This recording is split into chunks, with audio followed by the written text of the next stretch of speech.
Hop. Et bonjour à tous et à toutes. Donc aujourd'hui, nouvelle, on va dire deck tech, tuto comme vous voulez, avec cette fois du bleu gris. Alors c'est le deuxième deck que j'ai construit, j'aime beaucoup ce deck.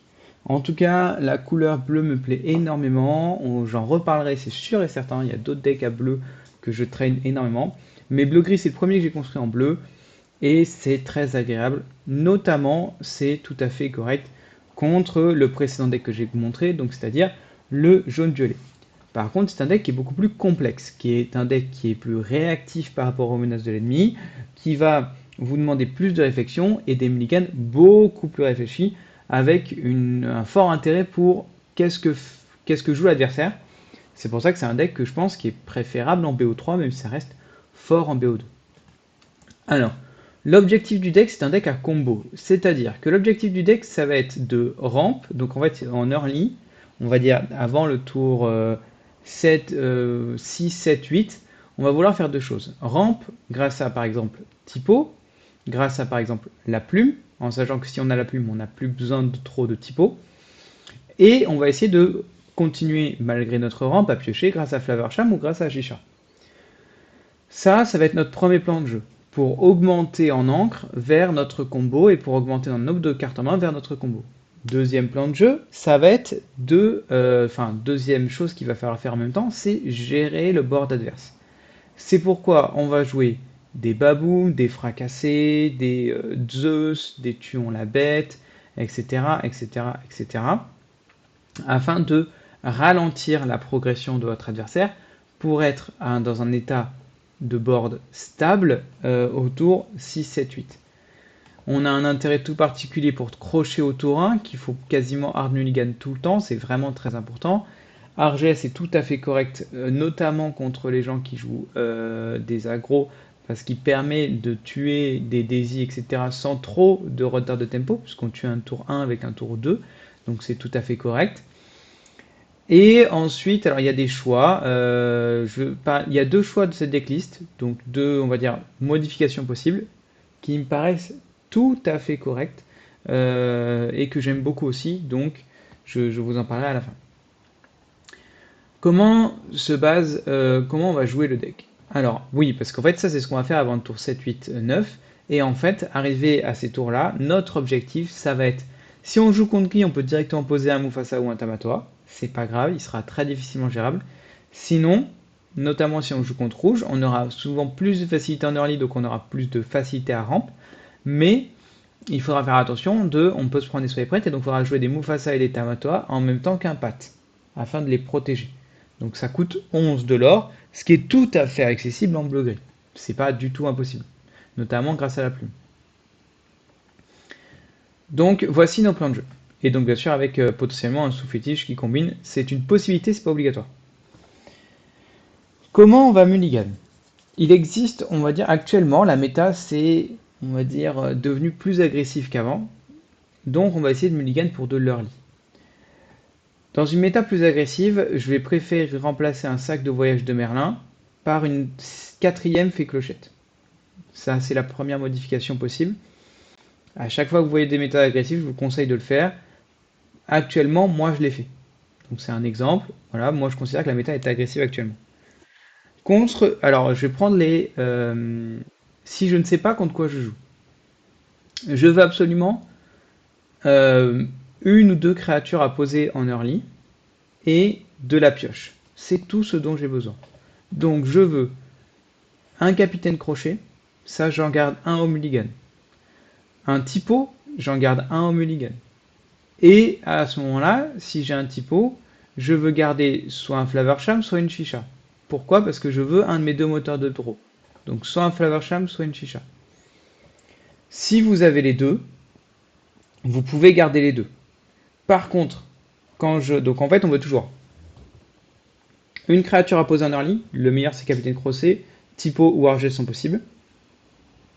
Un moteur de draw, Flavorsham ou chicha, les deux sont possiblement gardables. Un ramp, typo ou la plume, on ne garde pas les deux, il n'y en a pas besoin. En fait, si on a la plume, typo est inutile, donc souvent on va virer typo si on a la plume, et on va préférer autour d'eux mettre une chicha ou un argès, ou juste mettre des objets. et un spell de destruction, Baboum ou Fracassé, qui peut être très utile pour détruire une créature qui va lore beaucoup ou qui va donner un intérêt. Donc on se rappelle encore des Diablos, même s'ils sont de moins en moins joués, mais ça peut être très pratique aussi, par exemple, pour tuer. Fracassé, ça peut tuer une Ariel, très très pratique. Baboum, ça peut tuer un Porcinet, très très pratique. Donc ça peut toujours être utile d'en avoir un. Donc ça, c'est nos cartes qu'on recherche en early.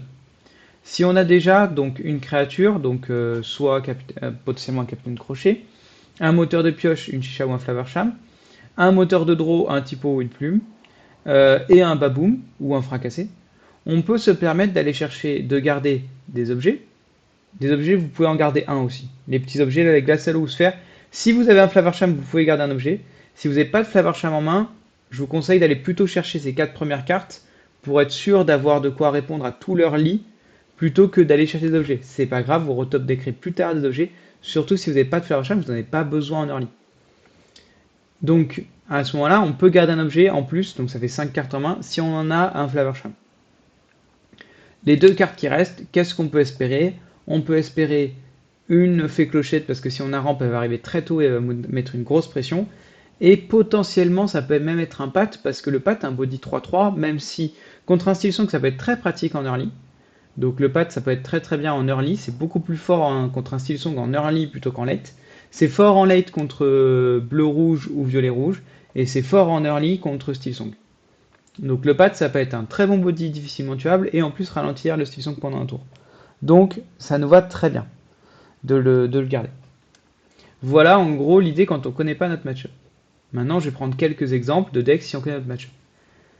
Première étape, si on connaît notre match-up et qu'on sait que c'est un ultra agressif violet-jaune. Violet-jaune, s'il ne joue pas les objets qui le font piocher, donc les chromicodes d'améthyste, il va s'essouffler. Donc, sauf que les chromicodes d'améthyste vous font piocher vous aussi. Donc, alors je vais baisser un petit peu la cam. Voilà. Donc, on n'a pas énormément besoin de pioche parce que dans un cas, il en a pas et du coup ça va le ralentir et c'est pas trop grave si nous non plus on en a pas. Dans l'autre, il en a, mais nous ça va nous aider à repiocher. Donc on n'hésite pas, la pioche comme Chicha ou Flaversham, pas très utile. Nous ce qu'on veut c'est Capitaine Crochet. En fait on veut le plus de board possible. Donc Capitaine Crochet, Typo, Argès, Pat, fait clochette potentiellement. La plume c'est un peu lent, donc on va préférer pouvoir ramp avec Typo. Et on veut des babous et des fracassés. On veut poser du board comme Capitaine Crochet pour pouvoir résister à une Daisy. Donc il va tuer une Daisy mais en 2 tours, mais au pire c'est pas trop grave, au moins il va la tuer. Il va tuer potentiellement plusieurs créatures. Typo c'est pareil, ces 2 points de vie permettent de faire des trades par-ci par-là et souvent de résister à des créatures qui n'ont qu'un seul point d'attaque. Donc Capitaine Crochet Typo extrêmement utile dans ce match-up. Pat tout à fait correct. Fée Clochette extrêmement utile. Baboum fracassé extrêmement utile. Un tuon à la bête, ça peut être très bien pour mettre fin à la partie, mais c'est difficilement cherchable en early, surtout que vous avez besoin d'avoir des ancrables. Donc si à la limite vous avez un typo, vous pouvez garder un tuon à la bête. Si vous avez un typo et beaucoup d'ancrables, on peut espérer garder un tuon à la bête si on sait qu'on joue contre méga aggro, parce qu'on se dit je vais arriver un tour plus tôt à tuon à la bête, et si j'ai beaucoup d'ancrables en main, ça peut passer. Attention, le deck a quand même beaucoup de non-ancrables, donc je crois qu'il y en a alors, 4, 5, 6, 7, 8, 9, 10, 11, 12. Oh bah non, 13, 14. Il y en a 14. Donc non, ça va, c'est tout à fait correct. Il n'y en a que 13 si vous enlevez le sac de marin et vous mettez une fée clochette. Donc ouais, non, c'est très très bien. Pour un bleu-gris, c'est vraiment exceptionnel. 13 ou 14 non ancrables, c'est très très très très bien. Donc on est très content. Donc voilà contre un méga aggro. Contre un... Oh, tiens, je viens de découvrir qu'il y avait cette fonctionnalité, ce qui est pas mal du tout. Alors ça cache ma tête cache un peu plus les cartes, mais contre un style song. Contre un style song, on veut poser du board pour l'obliger à user ses chansons et on veut ramp. Donc comme d'habitude, on a toujours notre Capitaine Crochet de Typo qui sont des cartes vraiment très intéressantes. On ne peut pas se permettre... Chicha est trop facilement tuable, donc on va sûrement pas la garder. Par contre, Flaversham est très difficilement tuable, et s'il joue pas un survivable early, ça va être très pratique de l'avoir. Donc souvent, on va essayer de garder Flaversham et un objet. Argès, de manière générale, c'est pas une carte qui est folle contre Steel Song parce qu'il va se faire très facilement one-shot par des chansons. Pat, c'est très bien. Fracasser Baboum, c'est toujours utile. On va préférer fracasser parce qu'il y a plus de trucs à tuable à 3 notamment les Navin ou les Ariel. Mais un Baboom, surtout en early, ça va être très pratique parce que si on n'a pas de typo, on va souvent faire Baboom au T2. Ou des objets, mais c'est déjà un aveu de faiblesse. Donc il faut vraiment se concentrer sur avant le tour 4. Après le tour 4, de manière générale, il va y avoir un Survival bleu, votre mulligan n'a que peu d'importance. Et s'il n'y a pas de Survival bleu, c'est-à-dire que vous allez avoir le temps de reposer du board. On va absolument poser des grosses créatures. La clochette extrêmement intéressante contre Song. C'est pour ça qu'un sac de voyage en moins pour une quatrième clochette, ça me paraît tout à fait intéressant. Le Simba est correct. Mais par contre, après, ce qui est très intéressant, c'est qu'au tour 8, contre Song, on peut poser un Mufasa et Tamatoa. Bien sûr, on ne garde pas le Simba, Mufasa ou Tamatoa au mulligan, mais il faut avoir ce plan de jeu en tête. Et une clochette, si on a un ou deux typos en main, avec potentiellement de la draw ou comme un Flaversham, on peut la garder au mulligan. Ça peut être très intéressant si on arrive à la poser au T6, enfin dès qu'on arrive à 6. Souvent, c'est ce qui va nous permettre de rattraper notre retard, donc ça peut être extrêmement intéressant. Donc on garde crochet, typo, potentiellement un objet, un Flaversham, et le plus de typos qu'on peut. Et si on a suffisamment, si on a un ou deux typos, ou si on est premier joueur, c'est un avantage, on peut garder une fée clochette. Et on garde à fracasser aussi. Voilà contre style sombre. Ensuite, contre violet-rouge, c'est un match-up qui est actuellement défavorable. Il y en a de moins en moins des violets-rouges. On garde absolument Baboom. Donc alors on garde crochet, typo. Là on peut garder Chicha si on a. Donc, là c'est comme le tout de la première main, on peut garder Chicha ou Flaversham, ça passe très bien. On garde ou Flaversham, hein, on garde Argès, on garde pas Pat, parce que Pat est trop situationnel pour le late game. On garde Baboom ou Fracassé et libérer les titans, on peut garder aussi une plume. En fait, contre violet rouge, on veut construire notre early. Donc on garde les 4 premières cartes, les 3 cartes de réaction, donc Baboom, Fracassé, libérer les titans, et potentiellement une plume. Si on n'a pas Chicha et qu'on a Flaversham, on peut garder aussi une Glacello ou une sphère d'endurance. Attention contre violet rouge, votre plus grosse menace, c'est quoi? C'est donc à la limite le Flynn en général il se fait facilement gérer. Ensuite par contre on a toujours la Sissou 1-4 qui est très très très relou. Donc c'est pour ça qu'on a des Argès qu'on va chercher absolument contre violet rouge, c'est extrêmement fort Argès contre violet rouge, extrêmement extrêmement fort. La Chicha avec la plume c'est très très bien aussi parce que c'est vraiment intuable. Violet rouge va avoir trop du mal à tuer Chicha, il joue pas les votre roi vous invite à la fête et tout. Donc il va jouer les Elsa au T5, il va pouvoir pencher votre Chicha mais ça arrive au T5. Donc c'est vraiment un peu lent. Et donc entre temps vous allez pouvoir avoir fait un ou deux effets plumes, ce qui va vous permettre vraiment de repiocher, avoir quand lui va être obligé de faire Elsa au T5, ce qui est un tour qui vous va très bien. Vous allez tout au T6, 7, voire 8, et donc vous allez pouvoir jouer un Tamatoa, une fée clochette ou un Simba. Très très intéressant. Contre violet rouge, en late, on va rarement ancrer les Simba, parce que ou les libérer les titans. Alors, on va préférer ancrer les Simba si on a les deux, parce qu'en fait, Simba, c'est un body 3-5, ça se fait gérer par Medusa, ça se fait gérer par beaucoup de choses en violet rouge, alors que Clochette est très très bien.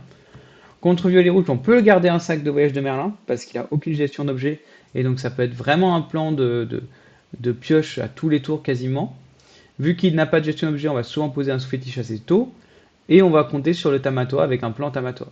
Donc en fait, notre but, c'est de poser sous fétiche, par exemple un sac de Merlin, faire de la gestion de board en posant des grosses créatures comme la fée clochette, qui va avoir du mal à gérer, il va souvent être obligé de faire un soyez prête pour tuer la fée clochette. Et ensuite dire, je pose Tamatoa, je récupère un objet, je fais tout de suite effet sous fétiche dessus. Comme ça, tout de suite, je vais gagner 5, 6, potentiellement 7 de l'or. Et ensuite, il va souvent faire un tour à vide pour nous gérer notre Tamatoa, avec des Elsa qui penchent, pour faire des trades avec des crabes et des renards, ou des soyez prêtes. Donc du coup, c'est des tours qui sont plutôt faibles, où il ne va pas poser beaucoup de capacité de l'or, et donc on va pouvoir recommencer encore et encore, ou redévelopper du board avec des petites créatures. Vas-y mon bro, refais un soyez prête, refais de la gestion. Pendant ce temps, moi, j'attends de repiocher soit un Mufasa, soit un Tamatoa, et t'as perdu.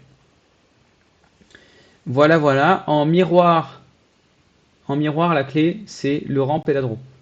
La gestion, l'early, on sent contre-fiche. Donc en miroir, on ne garde pas Capitaine Crochet, on ne garde pas Argès, on ne garde pas Pat. On veut Chicha, Typo, Flaversham, Alors, on veut surtout Flavorsham plutôt que Chicha, hein, parce que Chicha 1-2, ça peut se faire tuer sur un Baboom. Donc, on veut Chicha, Typo, Flavorsham, le plus d'objets possible, et la plume. On peut garder un Baboom pour tuer potentiellement sa Chicha, mais en fait, en vrai, souvent, on va pas vouloir, parce que souvent, si lui, il joue une Chicha, nous, on va juste essayer de jouer le Flavorsham à la place, c'est pas grave.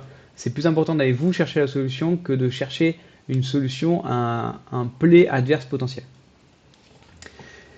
Y a quoi d'autre? Y a quoi d'autre? Contre bleu, gris, bleu-rouge, qui est le deck le plus contrôle de la méta, c'est très très très compliqué. C'est un match-up qui est assez très défavorable parce que on a beaucoup moins de pression que ce qu'on avait avant.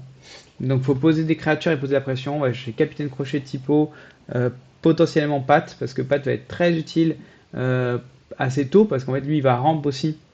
S'il rampe pas, vous allez gagner. Donc vous vous dire dans votre tête, il va ramp avec la plume comme moi, et donc il va pouvoir jouer Soyez prête au T5 ou au T4 ou T5. Et donc du coup, il faut que j'ai Pat assez tôt pour protéger mes capitaines crochet typo Flavorsham qui vont être mon early game. Le but c'est de ramp le plus vite possible. Le problème, il faut absolument poser un sous-fétiche et espérer qu'il n'ait pas de quoi gérer le sous-fétiche pour détruire Mufasa ou Tamatoa. Contre bleu-rouge, en général, il ne joue pas les Cusco. Les Cusco à 6, qui sont les mêmes bodies que Simba, qui disent vous pouvez mettre un objet ou un lieu en encre. Par contre, en miroir, ça peut être, enfin, en tout cas, c'est des match-ups où vous pouvez avoir envie de jouer Cusco. Donc c'est la deuxième modification possible, c'est de remplacer les Simba par des Cusco. C'est beaucoup plus fort Cusco contre des bleus. Donc soit en miroir, soit en bleu rouge. Donc si, en fait, Simba c'est vachement plus fort contre des, comment dire, Simba c'est un peu plus fort contre des violets parce que vous préférez détruire, ça n'a aucun intérêt de lui donner un encre en plus. Et du coup, lui donner un encre en plus, c'est quasiment lui faire piocher un. Parce que violet rouge est toujours content d'avoir un encre en plus. Donc si vous croisez beaucoup de violet rouge, on préfère Simba. Sinon, on préfère les Cusco, surtout que dans tous les cas, on a quand même les libérés les titans. Donc de manière générale, mon deuxième changement actuel, que je ferai aussi actuellement parce que je trouve qu'il n'y a pas beaucoup de violet rouge, ce serait de remplacer les Simba par des Cusco. Parce que contre bleu-rouge et contre bleu-gris, faire ancrer un sous-fétiche, c'est genre exceptionnel. Donc c'est aussi pour ça que c'est un peu dangereux de commencer par sous-fétiche. Contre bleu-rouge, vous allez souvent commencer par sous-fétiche parce qu'il y a peu de chances qu'ils jouent les Cusco, il n'y a pas la place. Et contre bleu-gris, vous allez plutôt commencer par des Mufasa et des Tamatoa. Hmm.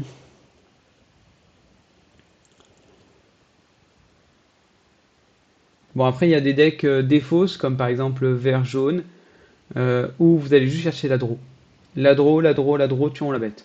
C'est l'objectif est clair, hein, c'est je veux potentiellement typo, parce que ça me permet d'accélérer vers tuant la bête sans perdre toutes les cartes tous les tours, et poser un body qui peut gérer des ondins ou des choses comme ça. Je veux Flavorsham, parce que Chicha c'est trop facilement boonsable, et je veux tuons la bête, et le plus d'objets possible. Comme ça c'est clair. À la limite, un baboum ou un fracassé peut être très utile pour tuer un diablo, pour ralentir. Et fait clochette, si on commence et qu'on a du ramp, avec typo, etc., on peut garder une fée clochette à la limite. Je crois que j'ai tout dit, hein. Je crois que j'ai tout dit. Deck que je vous conseille de tester, très très très très fun. Très agréable à jouer parce qu'on joue vraiment en early pour attendre ce combo là. Je ferai une prochaine vidéo sur soit bleu-violet, qui est mon deck préféré de la méta pour l'instant, soit Steel Song, je ne sais pas encore. Voilà, n'hésitez pas si vous avez des questions en commentaire. J'y répondrai sur le deck, sur des trucs, sur des match-ups que j'ai oubliés, sur des questions. N'oubliez pas, actuellement je vous conseille plus de remplacer un sac de voyage par une fée clochette et deux Simba par deux Cusco.